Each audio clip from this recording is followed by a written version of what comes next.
Hello everyone. I just wanted to talk a little bit about the salmon fly hatch and my new favorite fly that I've kind of adopted now. Last year I did a video about the water walker, and I talked about this fly, the Sunken Stone. But this last year, as I started to fish, I would fish the water walker first, and it just looks like a salmon fly profile, everything about it. I would expect that the fish would eat this more, but man, I just so many times I would take this fly off, and I know salmon flies, everybody talks about, you get these days where all of a sudden the fish stop eating, and so what do? Well, you switch flies, you do different things. And so I started to switch to this Sunken Stone. And it's funny, if you look in the fly shops, you don't see a lot of fly shops that carry this fly. And it was, man, I could tell you so many stories. I had one story. I had a client in the boat, and something happened where the fly snapped off, and I watched it float down. Literally, a fish come up and ate the bug unattached. And over, when this water walker, for whatever reason, and maybe it was just coincidence, but you know what, having confidence in a fly is pretty big. But numerous times I switched to this Sunken Stone, and it doesn't even look as good in terms of man, all the different attributes that I would expect from a and there's flies like that. I'll just pick on the Pat's rubber legs. The Pat's rubber legs is one of my favorite nymph stonefly patterns. And boy, you could take any of those super realistic stonefly patterns, and I'll put the Pat's rubber legs up against it, and it just works. And I think this has some of those same properties. It floats, it sits really low in the water, and for whatever reason the profile from below just hits them, and they eat this fly. So anyway, I want to show you how to tie this fly. It's not a super fast fly to tie, so that's not going to be an exciting part. I think this fly probably going to take me 15 minutes to tie for you. So it's really like tying a whole bunch of I'll call them elk hair caddisflies. One of the tips that I would suggest is tie some of these in. I'm not going to tie this in a bunch of 4s and 2s and huge patterns. You'll find in the salmon fly hatch that you'll get a lot of people with sofa pillow like flies, and there's a lot of people on the river at that time, and they get used to seeing those huge bugs. Size it down. 6s and 8s is what I do in the salmon fly. And the other thing that you want to do is throw some golden stones. Sometimes if you find that they don't eat this one, then I will throw a green drake off the back end, a golden stone, and mix it up during that time. But here's another story that I'll tell you that gave me confidence in this fly. So I'm fishing this a bunch last year as I started to see the fish eat it more, and I'd put the golden on, and I'd put it whenever I see the fish eat. I got 2 flies. I expect them to eat my last fly. That's just what typically happens. And then you'd see the salmon fly getting eaten over the golden, over and over and over. And you'd say, man, cut it off. I'll just fish the salmon fly. But there's not many patterns when I do that. When I throw the salmon fly and then I put a smaller, whatever you're going to throw, and they end up eating this one, then you've really got yourself a good pattern. And I saw it over and over. So this is my new #1 confidence fly for salmon flies. One more note that I'll say: if you come out to Montana and you're looking to fish the salmon fly hatch, get a guide or bring your boat and float a large amount of water. There's certain types of water where you're going to find lots more salmon flies than others, and you want to be in those sections, typically canyons. The Madison River, I find, really in that the float section, basically from Lyons down. But find the right sections where the salmon flies are coming off, and it's some of the most fun fishing. You will have a pretty awesome time with a 2-inch dry fly watching a big trout come up and eat these things. And this is my new #1 fly. So yeah, here we go. We're going to start with a just for materials. We got a TMC 200R, which is a nice dry fly hook, got a little bit of a curved bend on it, and get that in the vise. And let's see what else we're going to start with. We got some Antron. This is going to be for basically an egg sac on the back, and pretty important. There's a couple things that are important important on this fly. 210 dinar is some super strong Danville that will really just help us to pull down on that deer hair without snapping our thread. Alright, so we're just going to grab black piece for this egg sac real quick, and I double it over. Seems to be about the right width if I do that. Alright.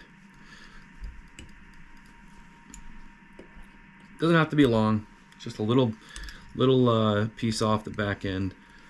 And this fly is like tying, I'm gonna say 8 or so elk ear caddis.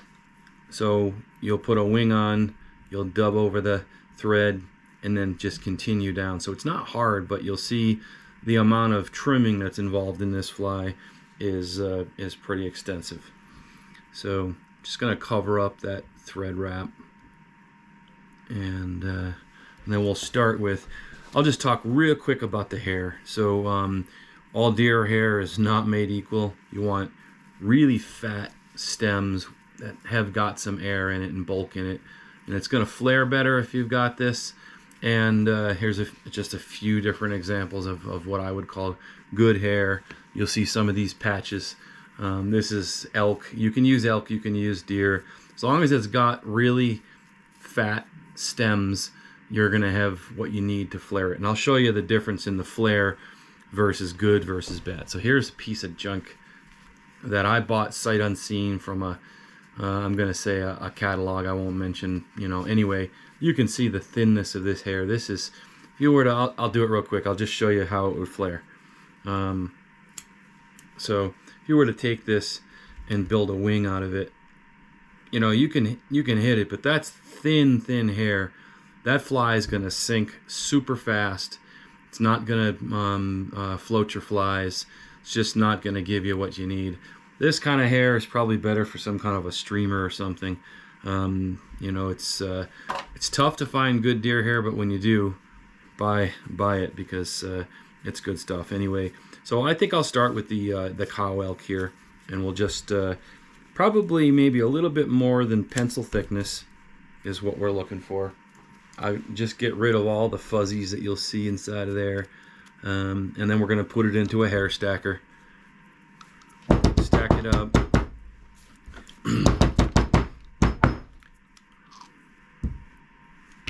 Alright, and then I'll just look at it. Everything looks good on that one. And I'm usually going to say maybe just slightly less than the tail there. And then we'll just continue to stack these. And you can see as I pull down, it flares. And then I'll just keep throwing a few threads through there so it really locks it in. And then I'll pull all those stems, the short stems there, up. And we're going to trim those out. So this is kind of the time-consuming part. It's just catching all the stems. We don't want to cut the good hairs, just the short pieces here. So we'll get this cleaned up.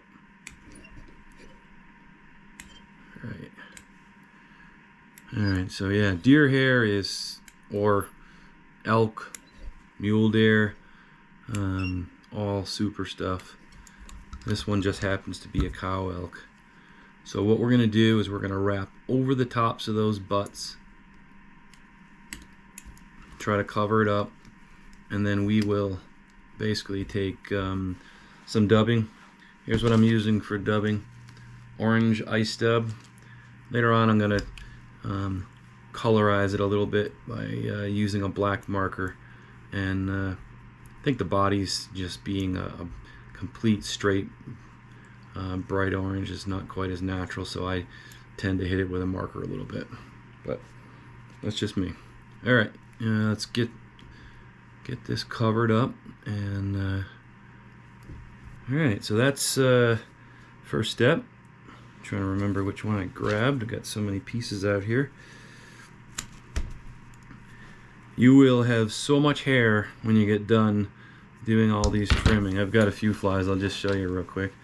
This is not all of them, but it's a good chunk of them. There are a bunch of 8s, bunch of 6s in there, and yeah, this will help get my box started for this year.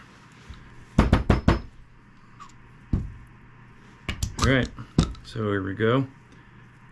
Pretty good stems. We got a couple. There's one broken stem on there. I'll get that out of there, and then we're just going to line it up so it hangs with the other wing that we've got. And you can really pull on this, so I do. If you've got 6/0, or especially if you ever tried to do it with 8/0, it would be funny. It wouldn't be funny. You'd be very frustrated. So make sure you got some solid thread when you start this bug.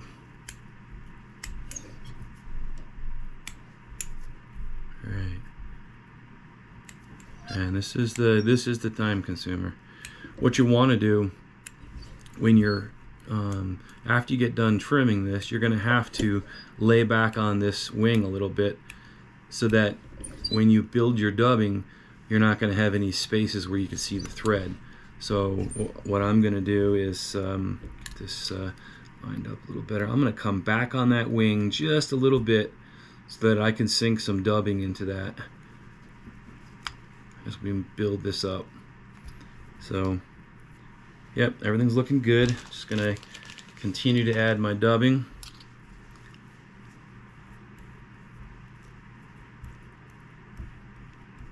Yeah, this last year was a fantastic year for salmon fly. The hatch actually lasted much longer than I've seen in other years.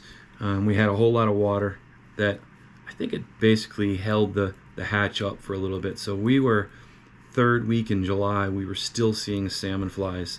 I remember one lunch, I thought the salmon fly was done, and we're sitting there and we're just heading into this canyon section where there are a lot of salmon flies, and sure enough, they're flying all over the place. And man, just keep your eyes open. And it wasn't something I expected to do, but they were active, and we grabbed a couple out of the air, chucked it into the river while we were eating, and watched the bugs all get taken. And then we continued to fish them with our gear, our fly rods, and they just kept eating it. So it was fun to see that even that late in the season. All right, I'm just going to pull this up. We had another trip that comes to mind, and I'll show you a couple clips at the end of this video of a few of the takes that we caught.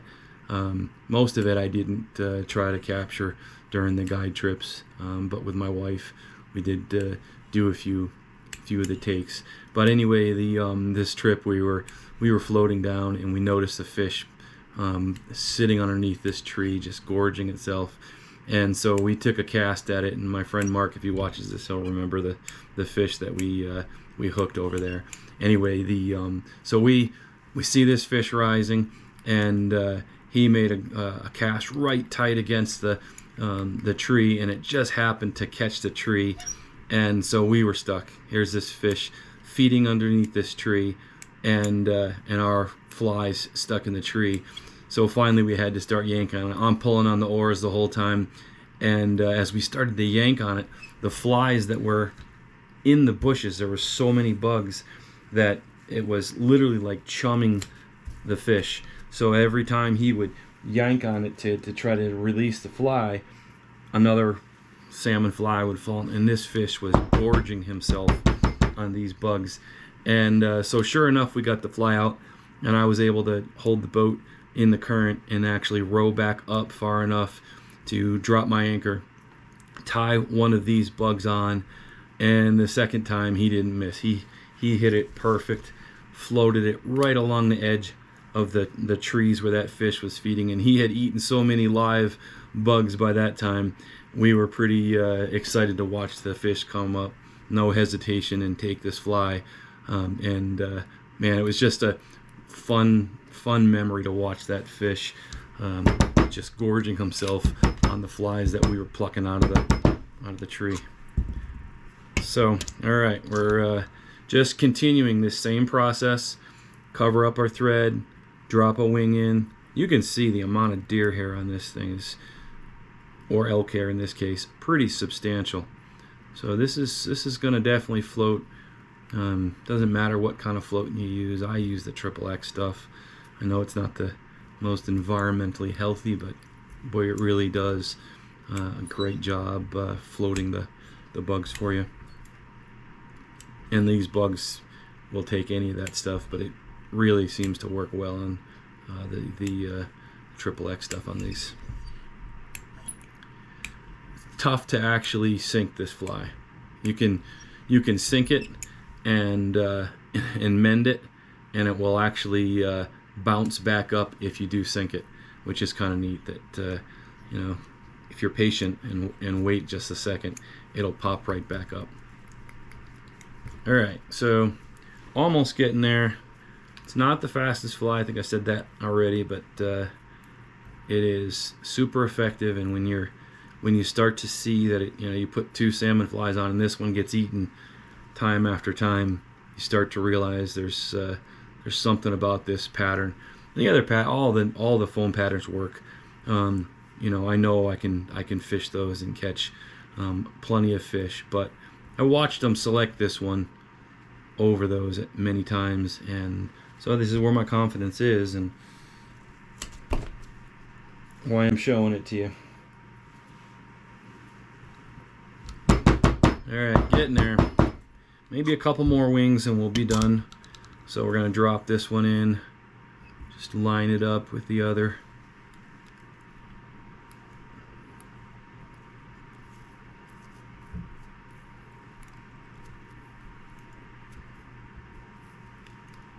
Alright. Don't know. We'll see how whether I can get a second wing in there. Once I get it trimmed, I'll take a look. We'll see. Don't want to crowd the head too much. But I do like to fill it up. I think the profile of this fly is just something, so it's kind of wanted the foam versions to be my main fly, but boy, after watching them take this one over and over, I think that's it. I don't think I can squeeze another one in there. We're just gonna dub this front head here,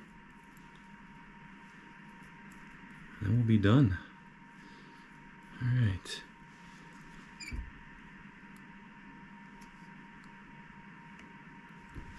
Maybe just a touch more in there. All right. I'm gonna put just a couple whip finishes, 2 turns, 3 turns on each. It's pretty heavy thread, so I don't want to load it up too much. And the last thing I'll just mention real quick is this bone dry. I've used a whole bunch of different head cements, and kind of fallen in love with this because I don't have to worry about the consistency and using paint thinner to kind of get it to the right level. It stays the same all the time, and just I've had it for like a year, and it just always stays the same consistency. So pretty good. So this is the fly. I'll just spin it real quick, and what we'll do is we're just going to put some black dots on here just to break it up so it's not just a perfect orange. All right, that's it. This is my new favorite salmon fly. It is incredible on the river, and man, if you have a chance to come out to Montana, I would love to take you out on the river. We normally float 15-16 miles of river and just continue to hit the bank all day long and watch these fish come up and eat these big dry flies. And it's pretty exciting to do. So yeah, if you're thinking of coming out to Montana and you want to hit the salmon fly hatch or any of the other hatches out here, hoppers in the summer, kind of similar in that way, let us know. We'd love to take you out on the river. Thanks a lot.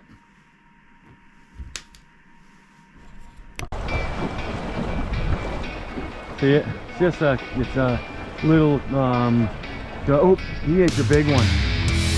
Good job. They're eating the dry stage. Isn't that fun? Those fish come up and look at it. Yep. Really. Sometimes you don't pull it right away. Oh, big fish. Big fish, April. Oh, it just got me excited when he came up, I think.